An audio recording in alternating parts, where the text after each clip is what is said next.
Անհասկանալի է թե բանը ինչու պիտի Հայաստանում ստանդարտ մոնոպոլ բարձր գին լինի։ Այդ հակամրցակցային պայմանավորվածությունը բացահայտող հանձնաժողովը ճիշտ է տուգանում է,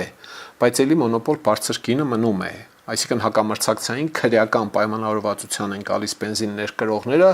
այսպես ասած իրար բերան թքած ստանդարտ գնով ծախում են։ Հիմա էլ այս քանի օրը որ գալիս է Ադրբեջանից այդ բենզինը, եկել է ծախում են եւ այլն, ինչու՞ չի ազդում գների վրա։ Ինչու պիտի հարևան Վրաստանում բավականին լուրջ 13, 17, 20% էժան վաճառվի նույն ռեգուլյար բենզինը։ Սրանց պատասխանողը Հայաստանի կառավարությունն է եւ այս եղածը ոչ մի փութ մեղրով, ոչ մի ֆեստիվալով, ջերմուկով կոնցերտով,